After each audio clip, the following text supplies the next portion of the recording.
പ്രിയപ്പെട്ടവരെ, SSFൻ്റെ ജില്ലാ സാഹിത്യോത്സവത്തിൻ്റെ ഭാഗമായി കവിതയും അതുപോലുള്ള നിരവധി സർഗാത്മക പ്രവർത്തനങ്ങൾക്കും വലിയ പ്രാധാന്യം നൽകുന്നതിൽ സന്തോഷമുണ്ട്. അതിൻ്റെ ഭാഗമായി ഒരു കവിത ചർച്ചയ്ക്ക് വേണ്ടിയും വ്യാപകമായ രീതിയിലുള്ള വിലയിരുത്തലിന് വേണ്ടിയും ഞാൻ ഈ കവിത എൻ്റെ പെരുമ്പുഴ തോറ്റം എന്ന കവിത അവതരിപ്പിക്കുകയാണ്. പെരുമ്പുഴ തോറ്റം എന്ന് പറയുന്നത് ഈ കണ്ണൂർ ജില്ലയിലെ ഏറ്റവും പ്രധാനപ്പെട്ട നദികളിലൊന്നാണ് പെരുമ്പപ്പുഴ എന്ന് പറയുന്നത്. ആ പുഴയെ ചുറ്റിപ്പറ്റിയുള്ള ആ പുഴയുടെ ഒരു ജീവിത കൂടിയാണ് ഈ കവിത പറയുന്നത്. മനുഷ്യനെ പോലെ മരങ്ങൾക്കും മറ്റ് ജീവികൾക്കും പുഴയ്ക്കും കടലിനും അതോടൊപ്പം തന്നെ ആകാശത്തിനുമെല്ലാം അതിൻ്റെ ഒരു ജീവിതം ഉണ്ട്. ആ ജീവിതമാണ് ഒരു പുഴ ഒരു ജനതയുടെ ജീവിതത്തിൻ്റെ സമസ്ത മണ്ഡലങ്ങളിലും എങ്ങനെയാണ് പ്രവർത്തിക്കുന്നത് എന്നും, ഒരു കടവിൽ മനുഷ്യരുടെ യാത്രാ സൗകര്യം, മറ്റൊരു കടവിൽ ഒരുപക്ഷെ മനുഷ്യരുടെ വിഴുപ്പ് മുഴുവൻ അലക്കി വെളുപ്പിക്കുന്ന ദൃശ്യം, മറ്റൊരു രംഗത്ത് കാർഷികമായ അനുഭവങ്ങൾ, ഇതെല്ലാം ചേർന്ന് ഉള്ള പെരുമ്പുഴ അച്ഛൻ പോലുള്ള തെയ്യം, ഇങ്ങനെ നാനാതരത്തിലുള്ള മനുഷ്യജീവിതത്തിൻ്റെ ചിത്രങ്ങളാണ് ഈ കവിത ചർച്ച ചെയ്യുന്നത്. ഒരർത്ഥത്തിൽ പുഴയെ മനുഷ്യവൽക്കരിക്കുകയാണ് എന്ന് പറയാം. മറ്റൊരു ഭാഷയിൽ പറഞ്ഞാൽ മനുഷ്യരെ പുഴയായി മാറ്റുന്നു എന്ന് പറയാം. ഒഴുകാത്ത പുഴ എന്ന പേരിൽ, നദി എന്ന പേരിൽ ചന്ദ്രമതി ടീച്ചറൊരു നോവൽ തന്നെയുണ്ട്. വളരെ ആരും അറിഞ്ഞുകൂടാത്ത സ്ത്രീ ജീവിതത്തിൻ്റെ കനലുകൾ ടോൾസ്റ്റോയിയുടെ ഭാര്യയെ മുൻനിർത്തി അവർ എഴുതുന്നുണ്ട്. അതുപോലെ ഈ ഒരു പുഴയും ഒരു സഹനത്തിൻ്റെ പ്രതീകമായ സ്ത്രീയുടെ ചിത്രമാണ് എന്നും ചിലപ്പോൾ തോന്നിയിട്ടുണ്ട്. ഇങ്ങനെ ഒരു നാടിൻ്റെ പലപ്പോഴും നമ്മുടെ പലരും നദിയെക്കുറിച്ച് എഴുതുമ്പോൾ, നിളാനദിയെക്കുറിച്ച് എഴുതുമ്പോൾ, മറിച്ച് നമ്മളെ നാട്ടിലെ നദിയും അതുപോലെ തന്നെ പ്രധാനമാണ്. നിളയ്ക്ക് പ്രാധാന്യമില്ല എന്നല്ല പറഞ്ഞത്.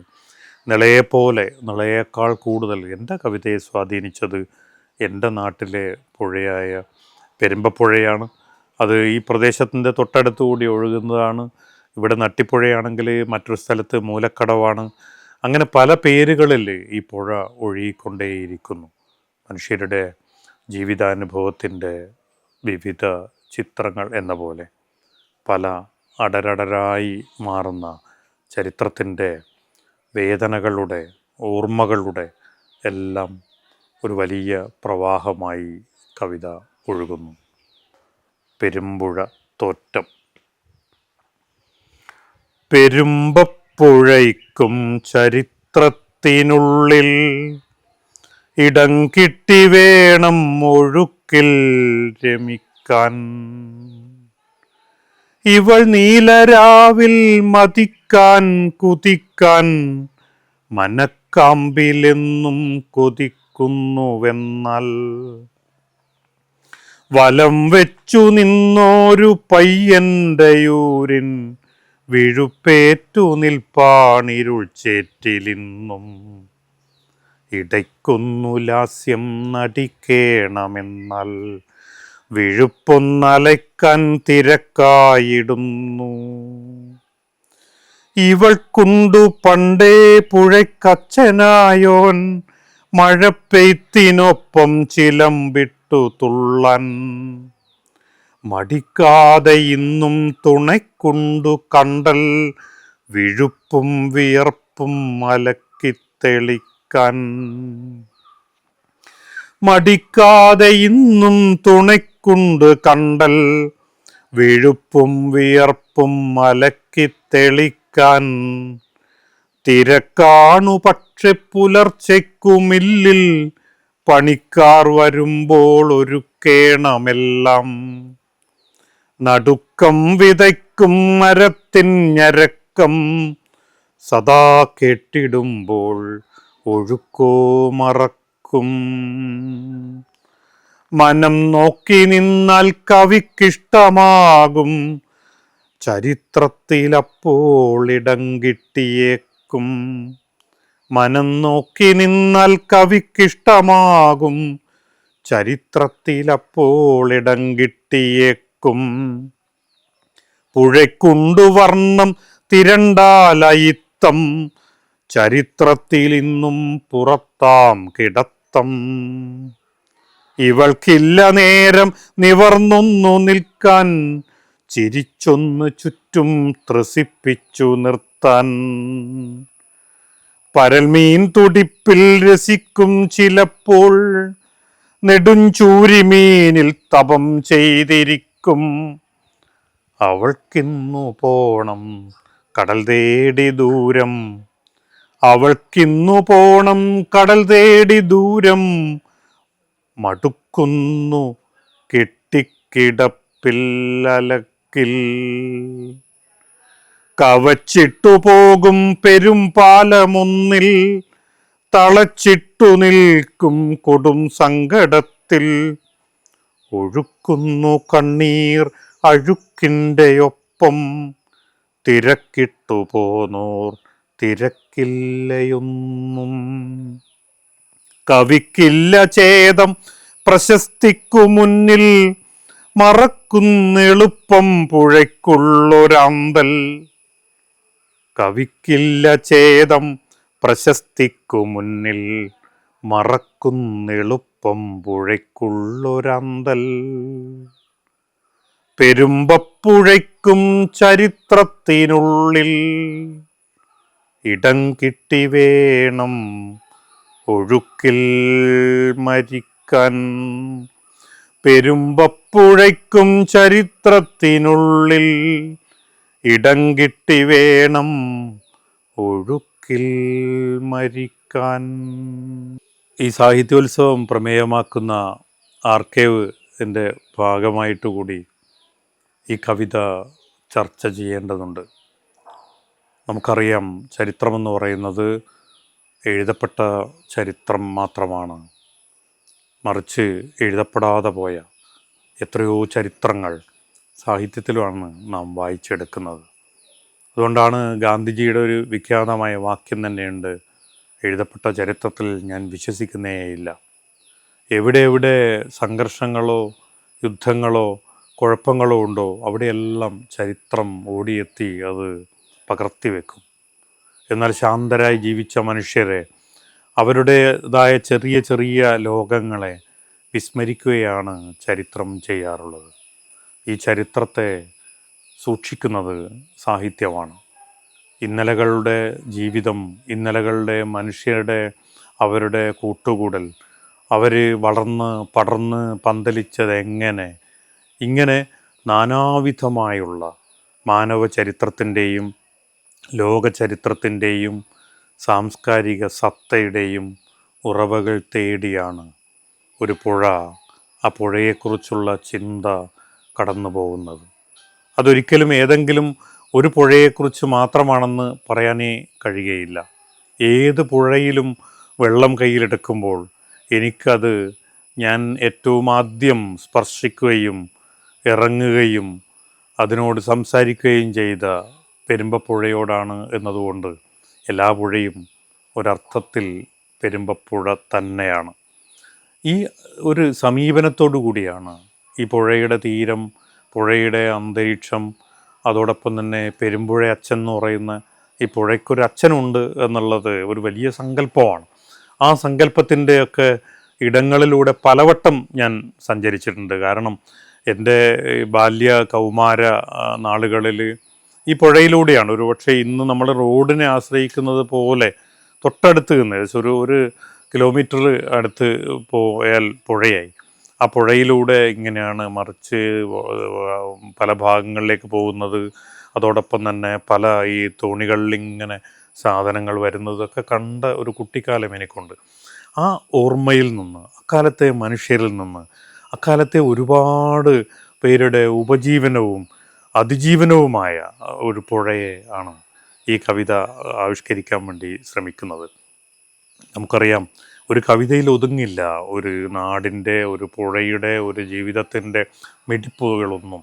എന്നാൽ എങ്കിൽ പോലും ചില ചിത്രങ്ങൾ അത് വീണ്ടും വീണ്ടും വികസിപ്പിക്കാവുന്ന ഇടങ്ങൾ തീർത്തുകൊണ്ട് പോവുക മാത്രമേ ഏതെഴുത്തിനും സാധ്യമാവുകയുള്ളൂ. കാരണം എഴുത്ത് ലഘുവും ഈ കാണുന്ന ചരിത്രവും ജീവിതവും ബൃഹത്വമാണ്.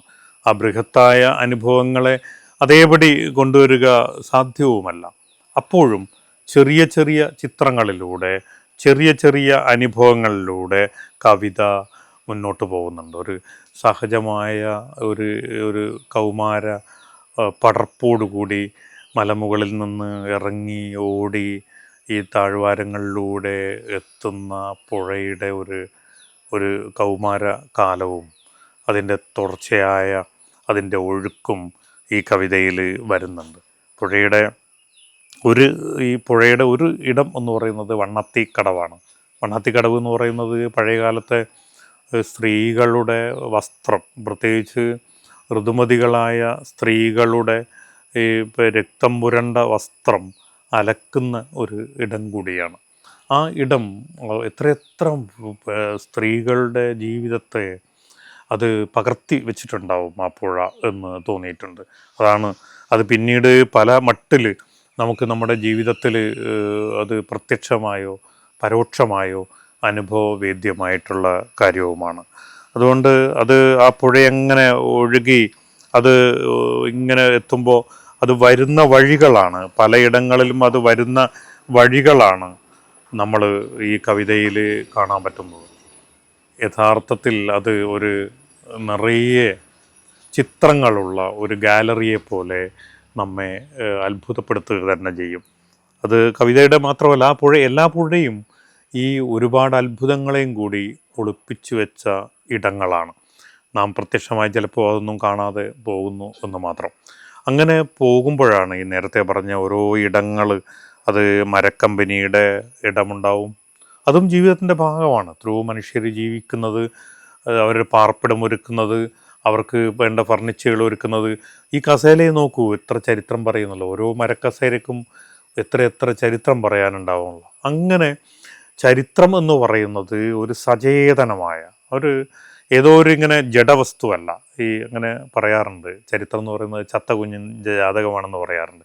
ചത്ത കുഞ്ഞിൻ്റെ ജാതകമൊന്നുമല്ല ചരിത്രം എന്ന് പറയുന്നത്. അതെല്ലായ്പ്പോഴും തുടിച്ചു നിൽക്കുന്ന ഒരുപാട് സ്മരണകളുടെ, എത്രയോ മനുഷ്യർ പൊരുതി ജീവിച്ചതിൻ്റെ, എത്രയോ മനുഷ്യരുടെ അഭിലാഷങ്ങളുടെ വിരലടയാളങ്ങൾ പതിഞ്ഞ ഇടങ്ങൾ കൂടിയാണ് ഓരോ പുഴയും പുഴയുടെ തീരവും. ജലരേഖകൾ മാഞ്ഞു പോകുന്നു പറയുന്നത് വെറുതെയാണ്. ജലരേഖകൾ കവിതയിൽ ഏറ്റവും തിളക്കത്തോടെ പ്രത്യക്ഷപ്പെടുമെന്നതിന് നിരവധി ഉദാഹരണങ്ങൾ നമ്മുടെ കവിതയിലുണ്ട്, നമ്മുടെ സാഹിത്യത്തിലുടനീളമുണ്ട്. ഇതാണ് പുഴയ്ക്കുണ്ട് ചില വർണ്ണമുണ്ട്. ചില പുഴ ശ്രേഷ്ഠ പുഴയാണ്. നമ്മൾ ചരിത്രത്തിൽ പറയുമ്പോൾ, ചില പുഴയെക്കുറിച്ച് പറയുമ്പോൾ ആളുകൾ വാചാലരാവും. കേരളം എന്ന് പറഞ്ഞാൽ ഇന്ന പുഴയാണ് എന്ന രീതിയിലൊക്കെ പറയുന്ന രീതിയുണ്ട്. അതൊക്കെ അത്ര ശരിയാണെന്ന് തോന്നുന്നില്ല. കാരണം എല്ലാ പുഴയും ഒരർത്ഥത്തിൽ അതത് ജനതയുടെ, ആ ഇടങ്ങളിലെ ജനതയുടെ ജീവിതത്തിൻ്റെ എല്ലാ തരത്തിലുള്ള അവരുടെ സഹനത്തിൻ്റെയും അതിജീവനത്തിൻ്റെയും നൂറായിരം കഥകൾ പറഞ്ഞാണ് ഒഴുകുന്നത്. അതുകൊണ്ട് ഏത് പുഴയും ഒരു ശ്രേഷ്ഠ പുഴ, ഒരു അധകൃത പുഴ അങ്ങനെയൊന്നുമില്ല. പക്ഷെ എന്തുകൊണ്ടോ ചരിത്രത്തിൽ അങ്ങനെ ചില പുഴകൾക്ക് അയിത്തമുണ്ട് എന്ന് തോന്നിയിട്ടുണ്ട്. അപ്പം അതൊക്കെ കവിതയിൽ ഇങ്ങനെ പറയുന്നുണ്ട്. അതുപോലെ മത്സ്യം പിടിക്കുന്നവർ, അങ്ങനെ ഉപജീവനമാക്കിയവരൊക്കെ തന്നെ എനിക്ക് നിരവധി പേരുടെ ഈ പെരുമ്പുഴയുമായി ബന്ധപ്പെട്ട് ഉള്ള ഒരുപാട് മുക്കുവരുടെ വലിയ ദൈവങ്ങളിലൊന്നാണ് പെരുമ്പുഴ അച്ഛൻ എന്ന് പറയുന്ന തെയ്യം. ഞാൻ അവിടെ പോയിട്ട് അവരോടൊപ്പം എന്തെങ്കിലും കാപ്പിയെല്ലാം കുടിച്ചിങ്ങനെ സംസാരിക്കുമ്പോൾ പുഴയെക്കുറിച്ച് അവർക്ക് പറയാനുള്ള 1000 നാവ് കൊണ്ട് വർണ്ണിച്ചാൽ പോലും അവർക്ക് ഈ പുഴയെ നമുക്ക് ഒരു ചെറിയ പുഴയാണെന്ന് തോന്നാം. പക്ഷെ അത് അവരുടെ പൂർവികരുടെ രക്തം, പൂർവികരുടെ ജീവിതം, പൂർവികരുടെ ഉണ്മ, അവരുടെ ഭാവിയെക്കുറിച്ചുള്ള സ്വപ്നങ്ങൾ എല്ലാം നെയ്തെടുക്കുന്ന ഇടം കൂടിയാണ് ഈ പുഴയെന്ന് എനിക്ക് നേരിട്ട് അറിയാം. ചില മത്സ്യങ്ങളൊന്നും മിണ്ടാതെ നിശബ്ദരായി സന്യാസ തുല്യമായി ഇങ്ങനെ ഏറ്റവും പൊങ്ങിക്കിടക്കുന്നുണ്ടാവും. ചില മത്സ്യങ്ങൾ അഗാധമായി ഊളിയിട്ട് നടക്കുന്നുണ്ടാവും. അതുപോലെയാണ് ചില മനുഷ്യർ പ്രത്യക്ഷമായി നമ്മൾ കാണുന്നുണ്ടാവും. പക്ഷേ കാണാത്ത ഒട്ടനവധി ജീവിത ചരിത്രങ്ങൾ അവർക്ക് പറയാനുണ്ടാവും. പുഴയും അതുപോലെ തന്നെയാണ്. ഒരു മനുഷ്യ ജീവിതത്തിൻ്റെ എല്ലാ വിഴുപ്പും എല്ലാ വെളുപ്പും എല്ലാം ഉൾക്കൊള്ളുന്ന ഒന്നാണ് ഒരു പുഴ എന്ന് പറഞ്ഞു പോവുകയും, പുഴ സംരക്ഷിക്കേണ്ടത് എന്ന് പറഞ്ഞാൽ നമ്മുടെ ആവശ്യമാണ്. കാരണം നമുക്ക് ശേഷം വരുന്ന തലമുറയോട് നാം നീതി കാണിക്കേണ്ടത് എങ്ങനെയാണ്? ഈ പുഴയെ സംരക്ഷിച്ചുകൊണ്ടാണ്. അതിന് സങ്കടം ഉണ്ടാവുകയാണ്, നമ്മളെപ്പോലെ മനുഷ്യരെ പോലെ അതിന് സങ്കടം ഉണ്ടാവുകയാണ്. ഞാനിങ്ങനെയായാലും മരിച്ചു പോകുന്നുള്ള നിലയാണ്. എല്ലാ വിഴുപ്പും ഇങ്ങനെ വലിച്ചെറിയാനുള്ള ഇടമാണോ? ശരിക്ക് പറഞ്ഞൊരു ടോയ്ലറ്റിനെ പോലെയാണോ ഞാനൊന്ന് ഒരു പുഴ ഗദ്ഗതത്തോടെ പറയുന്ന ഒരു ദൃശ്യത്തോടു കൂടിയാണ് ഈ കവിത അവസാനിക്കുന്നത്. അങ്ങനെ പറയേണ്ടി വന്നത് നമ്മുടെ കാഴ്ചകൾ അത്രമേൽ ദയനീയമാണ്. കാരണം നമുക്കിപ്പോഴും അതിനെക്കുറിച്ചുള്ള തേംസ് നദിയൊക്കെ സംരക്ഷിക്കാൻ വേണ്ടി അവർ നടത്തിയ വലിയ പോരാട്ടമുണ്ട്. ലോകത്തെ പരിസ്ഥിതി രംഗത്തെ കുറിച്ചുള്ള അറിയുന്നവർക്കറിയാം, വലിയ പോരാട്ടമാണത്. ആ വലിയ പോരാട്ടം പോലെ നമുക്കൊന്നും അങ്ങനെ ചെയ്യാൻ കഴിയുന്നില്ലല്ലോ എന്ന ദുഃഖവുമുണ്ട്. പുഴയെ വീണ്ടെടുത്തേ മതിയാവൂ. പുഴയ്ക്ക് പുഴയുടെ വഴിയാണ്, നമുക്ക് നമ്മുടെ വഴിയെ പോകാൻ പുഴയ്ക്ക് പുഴയുടെ വഴി തുറന്നു കൊടുത്തേ മതിയാവൂ. എവിടെ അതിന് തടസ്സമുണ്ടാവുന്നുണ്ടോ ആ തടസ്സത്തെ മാറ്റേണ്ടത് മനുഷ്യകുലത്തിന് അത്യന്താപേക്ഷിതമാണ്. നമ്മുടെ അതിജീവനമാണ് പുഴ. അതാണ് പെരുമ്പപ്പുഴ എന്ന കവിതയെ അതിൻ്റെ ചരിത്ര പശ്ചാത്തലത്തിൽ നിന്നുകൊണ്ട്, കാരണം ഈ പെരുമ്പയിലാണ് മുമ്പ് ആഴ്ചച്ചന്തകൾ ഉണ്ടായിരുന്നത്. എല്ലാ മനുഷ്യരും അവരുടെ പച്ചക്കറികൾ ഇതൊക്കെ എത്തി വിൽപ്പന നടത്തി എത്രയോ മനുഷ്യർ, ഒരു സർവ്വ മത സാഹോദര്യമാണ് അവിടെ കാണാൻ വേണ്ടി കഴിയുക. എല്ലാ മതത്തിലും പെട്ടവർ അവരുടെ വ്യത്യസ്തമായ ആചാരങ്ങൾ, അനുഭൂതികൾ അതേപടി നിലനിർത്തിക്കൊണ്ട് നമ്മളെല്ലാം ഒറ്റക്കെട്ടായി ഒരുമയോടെ കഴിയേണ്ടവരാണ് എന്ന ബോധ്യം കൂടിയാണ് ഓരോ ആഴ്ചച്ചന്തയും നമുക്ക് പകർന്ന് തന്നിരുന്നത്. ഈ പുഴയുടെ തീരത്താണ്. ഈ ചന്ത മാത്രമല്ല, മറ്റ് ചന്തകളും, ധാരാളം ചന്തകൾ ഈ പുഴയുടെ തീരത്തുണ്ടായിട്ടുണ്ടാവാം. മനുഷ്യനെ ഒന്നിപ്പിക്കുന്ന ഒട്ടനവധി ഘടകങ്ങളാണ് ഒരു പുഴയെ സമ്പന്നമാക്കുന്നത് എന്ന് ഞാൻ കരുതുന്നു. അതുകൊണ്ട് സമ്പന്നമായ പുഴയാണ് സമ്പന്നമായ മനുഷ്യജീവിതത്തിൻ്റെ അടയാളം എന്ന ഒരു വിശ്വാസം കൂടിയാണ് പെരുമ്പുഴത്തോറ്റം എന്ന കവിത പറയുന്നത്.